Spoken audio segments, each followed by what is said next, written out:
በ2010 አንድ ጀለስ 2007 ኮሮላ ባበደ በቃ ይሄ ሰው ያብዷል እስኪባል ድረስ 1.3 ገዛው። ከዛ በኋላ 5 ዓመት ከተጠቀመበት በኋላ አንድ ቀለም ከደረበው በኋላ 2 ሚሊዮን 250 ሺህ ሸጠው። 5 ዓመት ተጠቅሞበት ማለት ነው። ሪሴል ቫልዩ በእውነት ሪሴል ቫልዩ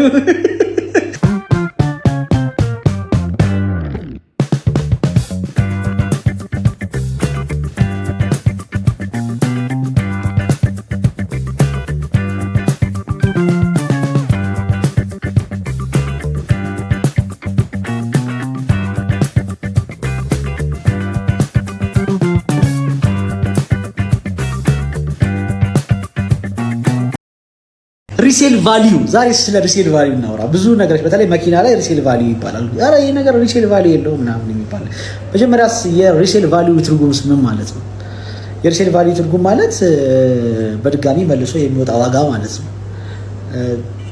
ቀጥታ ትርጉሙ ከሆነ ማለት ነው። ያ ማለት ነው አንድ ዕቃ እንገዛዋለን። ከዛ ያገለገለበትን ጊዜ ዓመተ ምህረት እንዲሁም ደግሞ ቆይታና ያለበትን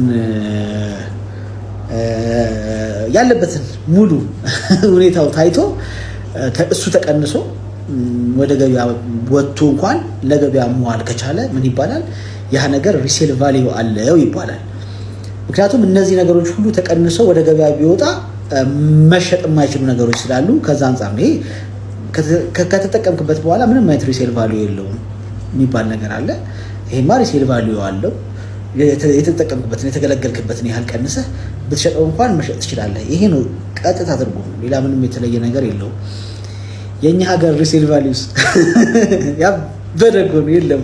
በነገራችን ላይ ይሄን ትርጉም ቀጥታው ማለት ነው ይሄንን ኮንቴክስት ዓለም አይጠቀመውም። ነገር ግን እኛ ጋር ደግሞ ሌላ ሌቭል በ2010 አንድ ጀለስ 2007 ኮሮላ ባበደ በቃ ይሄ ሰው ያብዷል እስኪባል ድረስ 1.3 ገዛው።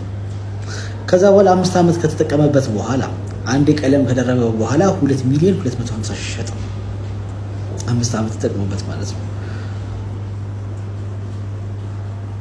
ሪሴል ቫልዩ በእውነት ሪሴል ቫልዩ ይሄ ነው። በቃ አሁን ችግሩ ይሄ ነው። ልክ ለምሳሌ አንድ ሰው አንድ ቢዋይዲ ይሄ ነገር አሁንም አለ እኮ ሲግልን 2024 ሲግልን በ2.45 የገዛ ሰውዬ አይ ቲንክ 3 ሚሊዮን ሸጠው መሰለኝ ወር 3 ሚሊዮን 100 ሸጠው መሰለኝ። ልክ እንደዛ ነው ማለት ነው። ተገለገለበት፣ አተረፈ። አሁን እናንተ ከገንዘብ ቫልዩ ጋር በፍጹም እንዳታነጻጽሩት። ይሄ በቃ ተገምደን የመጣንበት መስመር እንጂ የገንዘብ መውጣት ነው። ብሸጠው ምናምን ምን አገባል? በዚህ ዋጋ አገኘዋለሁ ምናምን በቃ ይሄ የኛ ሲስተም ነው።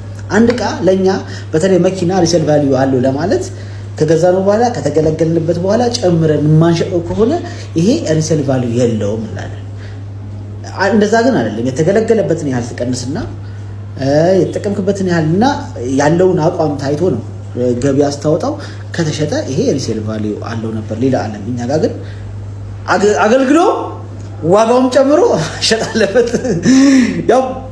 ያበደ ነው እና ከዚህ በኋላ ምን ያህል ይቆያል ነው አላውቅም። እኔ እንደውም በኢቪ ይሄ ነገር ወደ ዓለም ትክክለኛ ትርጉም ይመለሳል ብዬ አስብ ነበር። ነገር ግን አሁንም እንደዛ አይደለም እየሆነ ያለው። ግን አሁንም ይስተካከላል ብዬ ነው እምነት ያለኝ።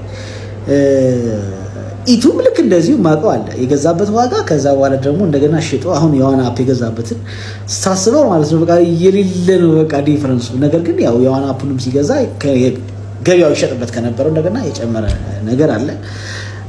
ጋይስ ትርጉም ላይ ትንሽ ችግር ያለ እኛ የተሻለ ትርጉም ያለው መሰለኝ ሪሴል ቫልዩ።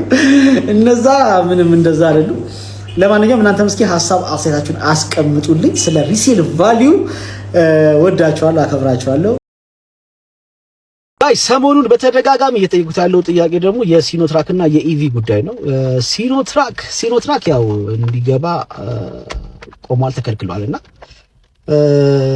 ቀድሞ ማስገቢያ ፍቃድ ያላቸው ሰዎች፣ ቀድሞ ያስገቡ ሰዎች፣ ቀድሞ ጨራርሰውም ጅቡቲ ላይ ያላቸው ሰዎች ማስገባት የሚችሉ ሰዎች ይሄ መመሪያ ከመውጣቱ በፊት የተዘጋጁ ማለት ነውና እነሱ እጃቸው ላይ ያለ ይሄንን አድቫንቴጅ በመጠቀም ነው ይሄ ነገር እየሆነ ያለው። ምንም የተለየ ነገር የጨመረ ነገር ኖሮ አይደለም፣ ቀረጥም ጨምሮ አይደለም፣ የዶላር ልዩነትም ኖሮት ምናምን አይደለም። ዲማንዱ ነው እንደዛ ዋጋው እንዲጨምር ያደረገው። በማርኬት ደግሞ ዲማንድ ኤንድ ሰፕላይ ፈላጊ በጣም በጨመረ ቁጥር ሰፕላዩ አቅርቦት የለም ብሎ ካሰበ ማንም ሰው ይሄንን ገበያ ሊፈታተነኝ አይችልም ብሎ እስካመነ ድረስ ራሱ ዋጋውን እንደፈለገ ያደርገዋል። ምክንያቱም ያኛ ፍሪ ማርኬት ነው፣ ታረጋለህ እንደፈለክ። ለምን ብሎ የሚጠይቅህም ሰው የለም፣ የተቀመጠልህም የዋጋ እርከን የለም። ስለዚህ እርከኑን የምታወጣው አንተ ነህ። ፈላጊው እስካለ ድረስ ይገዛሃል። ፈላጊ ከሌለ ደግሞ ቢያንስ ከጥቅምህ ቀንሰህ ደግሞ ትሸጣለህ። ኦንሊ ዋን ታይም ቢፈቀድ በጣም ደስ ይለኛል። ምክንያቱም እጅግ በጣም ብዙ ሰው ፍሪዞን ላይ አለው፣ ገበያውን በደንብ አድርጎ ያረጋጋዋል ብዬ አስባለሁ። ነገር ግን ይሄ የመሆን ፕሮባቢሊቲው አላቅም።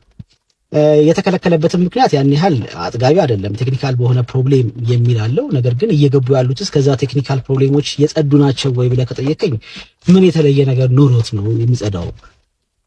የሆነ አንዳንድ ስሜት የማይሰጡ ነገሮች አሉ። በዚህ ጉዳይ ላይ ዝርዝር ባላወራ ደስ ይለኛል። ምክንያቱም ሆድ ይብሰኛል፣ እላፊም ላወራ እችላለሁ፣ ልነካካም ስለምችል ማለት ነውና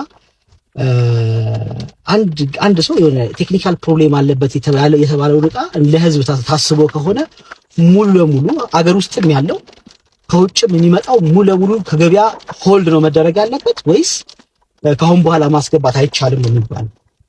በጣም ቀላል ነው። ይሄንን ለማሰብ የመጨረሻ ማለት ይሄንን ለማሰብ ብቻ በቂ ነው። በቃ ቢኮዝ ይሄ ነገር ቴክኒካል ፕሮብሌም አለበት ከተባለ ያለውም የገባውም ቴክኒካል ፕሮብሌም አለበት፣ ምንም የተለየ ነገር ከሌለ። ከዛ ቴክኒካል ፕሮብሌም ጸድቷል ከተባለ ደግሞ ያንን ቴክኒካል ፕሮብሌም ማጥርተው እንዲያስገቡ መፍቀድ ነበር። ነገር ግን ብዙ ፈርዘር መሄድም አያስፈልግም።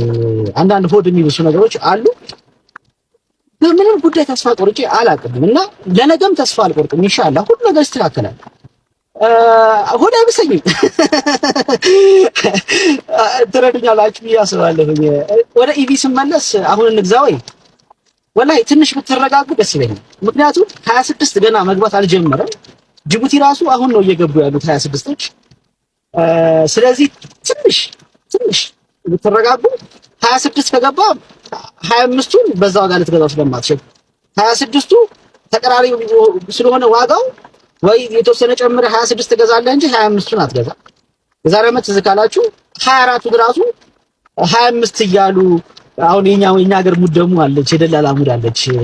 ከ6 ወር በታች ከሆነ 9ኛ ወር 10ኛ ወር ከሆነ 2024 25 ማለት ነው እና የሚባል ነገር 25 ነው በቃ አለ።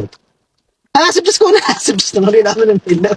የድሮ ሙድ አለች። የዛሬ ዓመትም ልክ እንደዚህ አይነት ሙድ ተደርጎ ነበር። በተለይ በእንደነዚህ ይሄ በዮሐና አፕ ላይ 25 ምናምን ብሎ የሚያሳያችሁ 24 ዓመተ ምህረቱ 9ኛ 10ኛ ወር የሆኑትን ማለት ነው። ስለዚህ 26ቱ ይግቡ። የዛን ጊዜ ዋጋው ይሄኛው ቀነስ ይላል። ምክንያቱም ግዢዎቹ እዛች ጋር ተቀራራቢ ስለሆነ ማለት ነው። ለምሳሌ ይሄ የሚገዛበት ዋጋ አለ። አሁን 26ቱን የሚገዛው በዚህ ተቀራራቢ ዋጋ ነው። ሲገቡ ተመሳሳይ ፕራይስ ነው የሚኖራቸው። ፈጅተው የሚገቡት ተመሳሳይ ነው የሚሆነው። የተወሰነ የፍሬት ዲፈረንስ ነው ያለው ከዛሬ ዓመቱ ከነበረው ላይ። እሱም በዚህ በጦርነት በምናምን ምክንያት የፍሬት ዋጋ ወጥቶ ተመልሶ አልወረደም። ስለዚህ የተወሰነ ነው የሚሆነው። እናንተም ይሄንን የምትገዙበትን የተወሰነ ጨምራችሁ 26 መግዛት ትችላላችሁ። አዘርዋይስ ደግሞ ይሄ 25ቱ ይቀንሳል። ይሄ ማለት ይሄ ስላችሁ ይሄ ራሱ አይደለም፣ በሲግልም ቢሆንም በምናምን ብቻ በተለያዩ የኢቪ መኪናዎች ላይ እንደዚህ አይነት ዲፈረንስ ስለሚኖረው ያን ያህል ባትቸኩሉ እጅግ በጣም ደስ ይለኛል። ይሄ የኔ ምልከታ ነው። እናንተ ደግሞ ምናልባት እኔ ያቀርብኩላችሁ ማብራሪያ ሚዛን አይደፋም ብላችሁ ካሰባችሁ የራሳችሁን ውሳኔ ተወስነው ነው። እኔ በገባኝና በተረዳሁት መጠን ነው እየነገርኳችሁ ያለው። ተወዳችኋለሁ፣ አከብራችኋለሁኝ። ይሄንን ቪዲዮ በተሻላችሁ አቅም ሼር፣ ኮፒ ሊንክ አድርጉ። ኧረ ፎሎ ጠላለ ዴች ሁላ ነው የጨመረው ፎሎ እና በጣም ፎሎ እያደረጋችሁ ነው። በጣም ከልብ ያመሰግናለሁኝ። በጠበቃችሁኝ ልክ በመገኘት በተሻለኝ አቅም ሞክራለሁ። ይህ ሁሉም የሆነው ግን ሀገራችን ሰላም ስትሆን፣ ለሰላም የትኛውንም ዋጋ እንክፈል። አላህ ሀገራችንን ሰላም ያደርግልን። እጃችን ላይ ያለውን ሰላም እንጠብቅ። ኢትዮጵያ ለዘላለም ትኑር። ቴንክ ዩ ቢኒ ባባ ይላል።